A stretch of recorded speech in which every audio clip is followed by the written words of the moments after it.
Assalamualaikum warahmatullahi wabarakatuh. Alhamdulillahi rabbil alamin. Wassalatu wassalamu ala ashrafil anbiya'i wal mursalin Sayyidina Muhammadin wa ala alihi wa sahbihi ajma'in, amma ba'd. Ikhwanan al-muslimina rahimani wa rahimakumullah. Hampir setiap momen bulan Ramadan beredar pesan di media sosial tentang anjuran salat kafarah. Bahkan ada yang meyakini tradisi menjalani salat kafarah pada Jumat akhir Ramadan bisa mengganti salat yang ditinggalkan semasa hidup sampai 70 tahun, bahkan 100 sampai 400 tahun, serta bisa melengkapi berbagai kekurangan dalam salat yang dilakukan karena waswas. Memang dari dahulu para ulama telah berbeda pandangan mengenai boleh atau tidaknya melaksanakan salat kafarah ini. Masing-masing ulama memiliki dalil dan argumentasinya. Ada dua kelompok ulama dalam hal ini yang berbeda pandangan. Kelompok pertama adalah yang mengharamkan, kelompok kedua adalah yang membolehkan. Kelompok pertama, adapun ulama yang mengharamkan salat kafarah, mereka berpandangan bahwa salat kafarah pada Jumat akhir Ramadan tidak ada tuntunan yang jelas dari Nabi Muhammad sallallahu alaihi wasallam. Dengan demikian, kebolehan melaksanakan salat kafarah tergolong sebagai upaya mensyariatkan ibadah yang tidak disyariatkan atau melakukan ibadah yang rusak. Pengkhususan waktu pelaksanaan salat kafarah pada akhir Jumat bulan Ramadan juga tidak memiliki dasar yang jelas di dalam syariat. Ada keterangan sharih dari pakar fikih otoritatif dari ulama mazhab Syafi'i, yaitu Syekh Ibnu Hajar Al-Haytami di dalam kitab Tuhfatul Muhtaj. Beliau berpandangan bahwa salat kafarah pada Jumat akhir Ramadan adalah haram,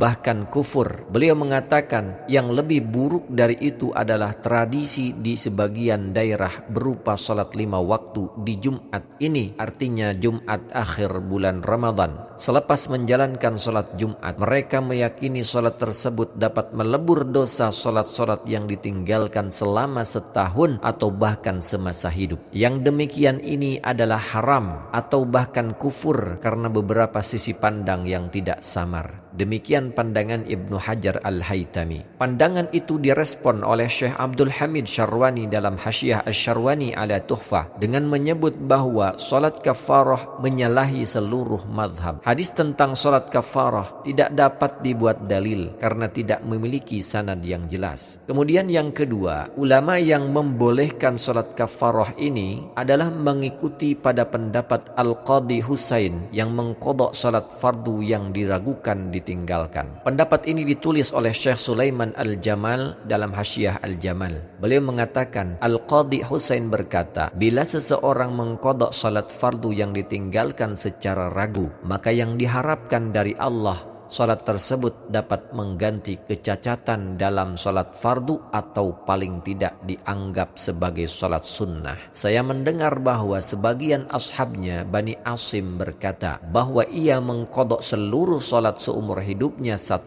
kali dan memulai mengqadhanya untuk kedua kalinya. Al-Ghuzzi mengatakan ini adalah faidah yang agung yang jarang sekali dikutip oleh ulama. Sementara itu Syekh Fadl bin Abdurrahman At-Tarimi Al-Hadrami dalam kitab Kashful Khafa wal Khilaf fi Hukmi Salatil Bara'ah min Ikhtilaf mengatakan bahwa keraguan dalam ibadah badan atau harta boleh menggantungkan niat qadhanya. Bila betul ada tanggungan maka statusnya wajib, bila tidak maka berstatus sunnah. Para ulama berpandangan dengan pertimbangan bahwa tidak ada orang yang meyakini keabsahan salat yang baru saja ia kerjakan, terlebih salat yang dulu-dulu. Adapun larangan salat kafarah adalah dikarenakan ada kekhawatiran salat tersebut cukup untuk mengganti salat yang ditinggalkan selama setahun. Tetapi para ulama berpandangan saat kekhawatiran itu hilang maka hukum haram hilang. Orang yang melakukan salat tersebut diantaranya adalah mengikuti amaliyah para pembesar ulama dan para wali Allah yang ahli ma'rifat billah. Di antaranya Sayyidi Syekh Fakhrul Wujud Abu Bakar bin Salim, Habib Ahmad bin Hasan Al-Attas, Al-Imam Ahmad bin Zain Al-Habsyi dan banyak lainnya. Salat kafarah pada Jumat akhir Ramadan rutin dilakukan dan diimbau oleh para para pembesar ulama di Yaman. Bahkan di Masjid Zabid Yaman, salat kafarah ini rutin dilakukan secara berjamaah. Dengan demikian, mengikuti amaliyah para wali dan ulama ahli ma'rifat tanpa diketahui dalil istimbatnya dari hadis Nabi sudah cukup untuk menjadi argumentasi membolehkan salat kafarah ini. Hal ini sebagaimana yang dinyatakan Syekh Abdul Wahab Asy-Sya'rani dalam kitab Tanbihul Mughtarrin yang dikutip di dalam Kashful Khafa. Beliau mengatakan di antara kaum apabila mereka tidak memiliki dalil dari sunnah Nabi yang ditetapkan dalam kitab syariat, mereka menghadap hatinya kepada Rasul. Bila sudah menghadap dengan Nabi, mereka bertanya kepada beliau dan mengamalkan apa yang dikatakan Nabi. Akan tetapi yang demikian ini khusus para pembesar sufi. Demikian penjelasan Syekh Abdul Wahab Asy-Sya'rani. Dari berbagai penjelasan baik yang membolehkan maupun yang mengharamkan, menggarisbawahi bahwa salat kafarah yang diyakini sebagai pengganti salat fardu yang ditinggalkan selama 1 tahun atau 70